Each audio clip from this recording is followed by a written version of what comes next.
Good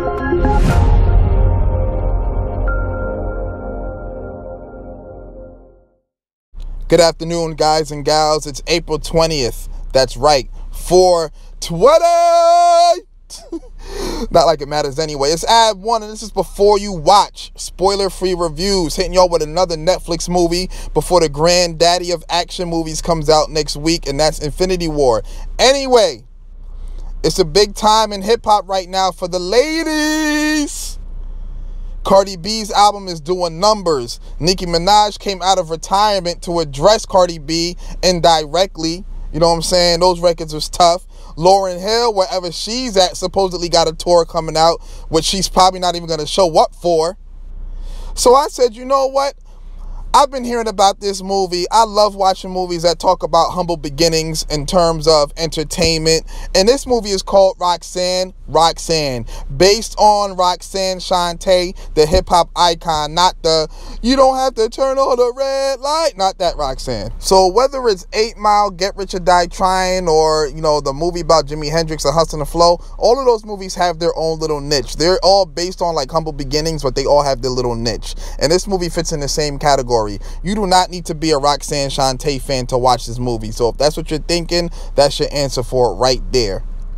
This movie is star-studded across the board, from Nia Long to my man's from Moonlight and Luke Cage. I keep forgetting his name. He's in like everything I see now. To people from Black Panther to Orange is the New Black. This stars all across the board. And the acting is top-notch, especially from the females. Even the woman that plays a supporting actress, like she plays Roxanne's hype woman when she was in middle school when she first started. Even she does a good job. Like, the acting in this movie is excellent. I can't even lie. The pacing is really good. It's only an hour and 40 minutes. It goes from point A to point B relatively quickly. So there's really not a lot of time for you to sit there and twiddle your thumbs. I'm not gonna lie to you though. There are some cringeworthy scenes. One of my Twitter followers told me, oh, I wish they would have left it out. It was kind of disgusting. But you know what? That's a harsh reality that we live in that type of industry back then. Like, hip-hop is a male-driven industry now. Imagine how it was back then. So I feel like if those scenes were taken out of the movie, it definitely wouldn't have hit as home as much. So I feel like they were definitely necessary. This movie touches on a lot of things, from the mother-daughter dynamic to a girl becoming a woman even when she didn't plan on it, to pedophilia, to business relationships. It touches on a lot of stuff really quickly. Like I said, the movie's only an hour and 40 minutes. However, I feel like the movie should have touched more on the music. I mean, that's what she's known for, her music, right?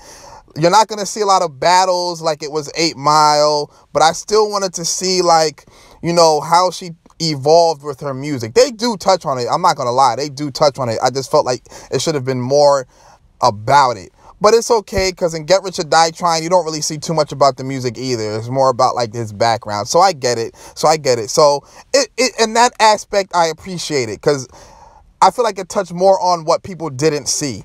And that's the side that a lot of people need to see, because they feel like if you're in front of the cameras, you're on the radio, you're in the magazines, everything's all peachy. When this woman is literally a teenager throughout the entire movie, going through real life situations, real life grown situations. The raps are dope. I don't know if they were written for the movie or if they were like her actual raps. Who knows? But they were pretty dope. You know, it's old school hip hop. You know what I'm saying? It's not, so don't expect to hear like the punchlines and stuff that you hear today. It's the old boom bap sound. But it's dope. Like I said, humble beginnings. I feel like this movie needs to be watched by everybody that's a hip hop fan, not just because you're a Lauryn Hill fan or you're a Migos fan or you're a Cardi B fan. If you listen to any type of hip hop, whether it be, you know, Jedi Mind Tricks or DMX or Drake, you need to watch this movie, because everything starts from somewhere. Not everybody grows up to be Jay-Z. Everybody starts from somewhere. Everything starts from something else. And I feel like this movie needs to be watched, to be appreciated, so people understand where hip-hop has come from to where it is today. So with that being said, I'm going to give this movie a strong 7. I feel like if it would have been 2 hours and they would have added more content, it would have been a way better movie. But the fact that it is an hour and 40 minutes helps the movie with the pacing, because if it was 2 hours, I don't think people really could have dealt with seeing what was going on for that long. So I'm gonna give it a strong 7. You know what I'm saying? I feel like you could definitely watch it. I watched it once. I'm not sure if I'll watch it again, but definitely check it out. You know what I'm saying? It's on Netflix right now. You can check it out. Talk to me. Let me know what you thought about it. You know what I'm saying? Maybe you're a Roxanne Shante fan. Maybe you were raised in that era. You know what I'm saying? Let me know. You know what I mean? Hit me up on Twitter at Abwon. Do not forget to subscribe. I always got new content coming for y'all. Don't forget to hit the bell so you can be part of the notification squad. And happy 420 to you if you partake in things like that. And I will see y'all next week. Peace.